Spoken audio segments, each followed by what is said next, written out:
I'm CK. For the last couple of months, my social media timelines have been spammed with ads from WEP Electronics. I forget what WEP stands for. I tried to look it up a couple of minutes ago, couldn't find it again. They make soldering tools. They're out of China, and they seem to be really proud of their devices and support them.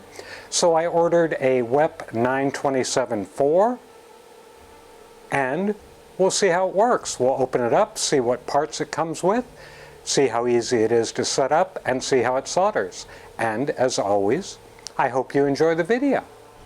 Anti-static adjustable constant temp soldering iron.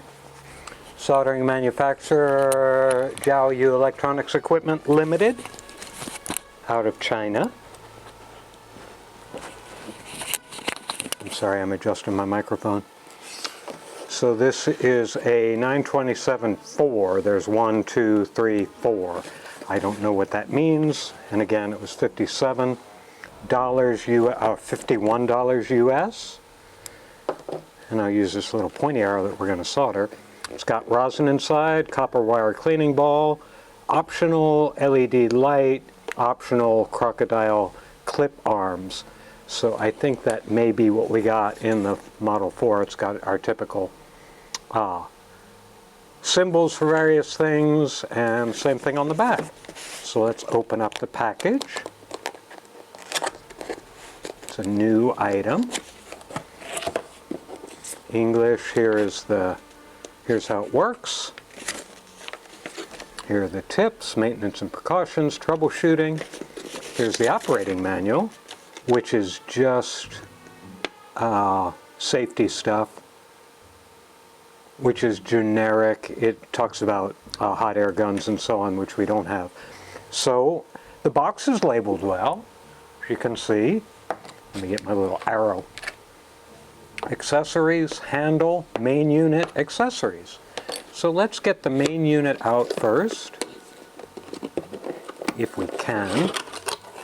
Here's the base. Oh, it comes with, oh, look at that. So let's try and pull it out.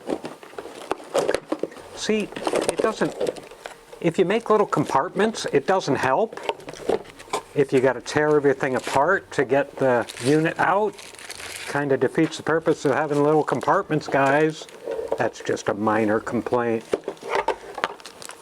So here's what's in this part of things. I'm looking at my camera because I can't see the top camera all that well. It's got a solder sucker. Let's see if it's an okay one. Yeah, it seems to be okay. Better than some I've gotten. We've got a handle here with a little tip guard. I haven't seen that before. Ooh, that's a big chisel tip. We won't be using that, but it's fine to have it there. Here's the cord. I'm not going to undo the tie wrap just because why bother. Feels good. This is a little semi-soft grippy. Let me take the,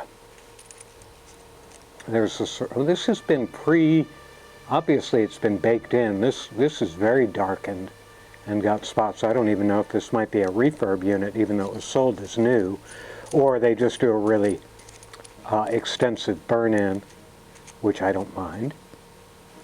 Then we've got soldering tip cleaner with rosin flux, which, oh man, it's a big old tube, or tub. Of course, I got to get it open.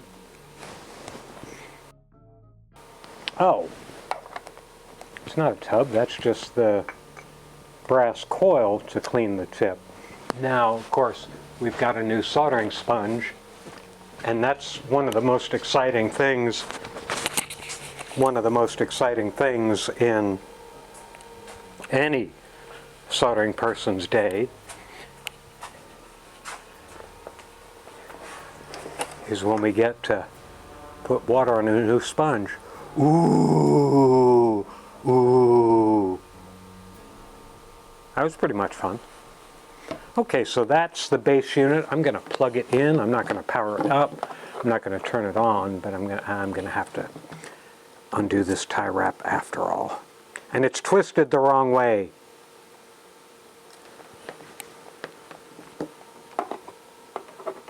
So we'll plug that in, and again, no power is on right now. See what else we got here. Oh, they do. It does have little grippy handles, which is nice.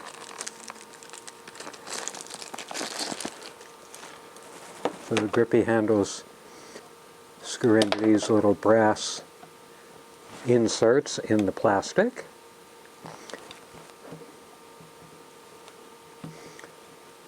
And as you may be able to see here, it's got a little lock nut, so if you need to tighten it down really securely, you can. But this is very, very handy to have. I will admit that I struggle with these extra hand things. I've never been very good at them. Comes with a little tightening wrench too, which is nice, very thoughtful. Again, it's the little thoughtful bits that I find important in inexpensive units like this. Then we've got a soldering iron rest. I think it goes in this slot. Yep. So the soldering iron will go in like so. All good. Here we have, we have a pair of tweezers. Always good to have a pair, more tweezers. These are angled, which is my preference for doing surface mount, is an angled tip. I'm trying to get them out. Of course, they're no good to me if I can't get them out of the package. So I will simply tear the package apart, which is not unusual for me, as you know. These are fine. Nothing special about them. They're not marked as being ESD safe, which is fine by me, but they are, the handle is coated as if they are ESD safe. Then it does have the optional bits. Here is the little magnifier. I can get this out of its packaging. And this clicks in kind of here. There we go. Little magnifier with a switch light on it, and they don't appear. Oh, it may have to be powered on. I was about to bash them for not having anything, but here is a thing.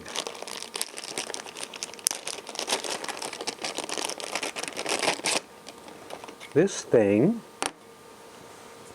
oh, I see what this is. This is a soldering iron roll holder. So you can put, not soldering iron holder, soldering wire holder. So we can put the provided soldering wire on there. This is lead-free solder that they provide, by the way, which I, since I'm in the US, do not typically use. I'm not quite sure how that goes on. And here is, oh, it's not supposed to go on. Oops, I'm sorry. Throwing things around. So this screws, I think it screws on here. Because over here, the area where these little clippies are this, which is a holder for our spare soldering tips, which is nice. These don't seem, well, they seem fine. Nice fine tips, some chisels, a couple of conicals, and we can drop them in there. I don't know how temperature resistant this plastic is. I'll give that a try. I think the sponge needs a little more water. You want more water? There. No, maybe not. And that's everything that's in the box. I'm going to take a look and see where they want me to screw this. Yeah, see, they don't even show the solder wire holder in their illustrated breakdown. They don't show any of the optional parts. Okay, that's fine. I made one of those for myself years ago. So let's turn it on. And temperature is going up. Up, up, up, up, up, up, up, up. It looks like it's in Fahrenheit. So it's at 572 Fahrenheit, which is what it was set to. And just for fun, we'll bring in my fluke with the thermocouple on it. It's 59.3 degrees out in my shop right now. We'll put the tip of it on there. I'm sorry, this magnifier is probably in your way. So that's showing 540, 539, which is fine. A thermocouple like this is accurate usually to plus or minus 20 or even 30 degrees. So that seems well in tune. My mic keeps slipping. I'm sorry if I'm sounding muffled. My mic keeps slipping. So that seems well within limits. So the temperature seems to be accurate. And we can go up. I usually go up to like 675. Let's see if I can do that. Let's see how high up it goes. It goes to 896 Fahrenheit. Now I don't know how to... It shows C and F as examples. I'm going to turn this back down. That's way too high for me. So I'll go back down to what I usually use, which is 675 Fahrenheit. So what am I looking for now? I was looking for how to change between C and F. Okay, I'm still looking for this. Wait a minute. Okay, Fahrenheit, centigrade, temperature unit switch. When the switch is not on, press and hold the temperature increase button. Okay, so we've got to, I'll do that. Hold that on, then it'll do that. Now it's in C. Now it's in F, now it's in C. I'll leave it in C for right now. And it'll save and exit in a minute, so it's in centigrade now. The other thing it allows you to do, have a sleep mode. The default is 10 minutes, and you can take it up a little bit. Now, when it goes to sleep, to wake the station up, you can just take the soldering iron out and shake it, or touch any buttons. So that's all good. Now let me get some of my regular leaded solder and give this guy, let's tin the tip a little bit.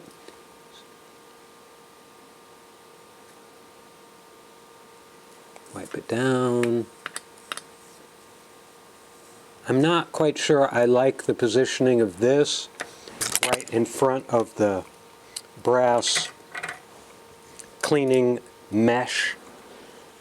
Oh, and it also has different memories, so I'm going to switch to memory location 3, which is preset to 400, and it's going up to that. Memory location 1, which is set to 200 degrees C, and it is not dropping very quickly. It's still sitting at 357, and it hasn't dropped at all. Let me try and wipe the tip, see if I can get it to... And my little sponge is coming out of its well. Don't come out of your well, sponge. The sponge doesn't fit the well perfectly. Wah! So this is not dropping temperature. Oh, there it goes, finally.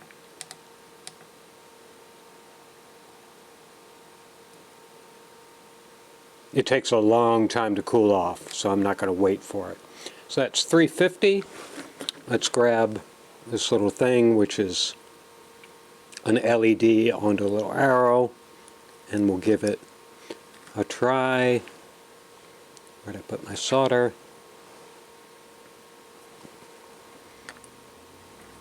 And I've got a big thick tip on here, so I'm not gonna... Oh yeah, it works just fine. Works just fine. Okay. And little magnifying glass is very, very strong, huh? It's a little... I mean, that's really strong. I would, maybe for surface mount, it might be strong enough, but I generally don't need that much magnification when I'm soldering. Maybe you do, maybe you enjoy that a lot. So that's my only three nitpicks. One, this brass mesh is too close. This is overhanging it, and that's not great. The sponge doesn't fit. That makes me sad. And the light, oh, now we can see if it, yeah. And with the unit turned on, the little LEDs around the magnifier turn on, which is good. Again, the magnification just seems a little too strong for me. And these guys work just as well as one would expect. And I can hang it there and do a little soldering under it. Gosh, yeah, again, it's way too strong for me. But it does work. Oh, one other thing I always check. I think this is a good cord. You want to make sure, you want to make sure that the soldering iron can't melt the power cord or the one feeding the temperature or voltage to the thing. That should be high temperature silicon, and this is. As you see, I'm rubbing it across there, and it is not melting or showing any marring. And we'll try the power cord also. Oh, that's not high temperature silicon. You can see I grooved it a little bit by running the iron along it. I'm not as concerned about the power cord. I would like that to be high temp silicon also, but I'll give them that saving costs on the power cord when it should be always behind your work area is okay. But I'm very pleased that the handle itself is high temp silicon, because that's where you can accidentally set it down like that. I've done that. I've burnt the cord to my iron 3 times in 50 some odd years of soldering, so it's rare, but when it happens it can be very bad. So it's pretty good. And again, it's a small unit. It's a fine unit. There are some I've done the Yuha 950D, which is, or whatever that is, I can't read it from this distance, which is a little bit less expensive. I think that was like $39, but this is a fine unit. Very pleased with it. And I hope you enjoyed the video.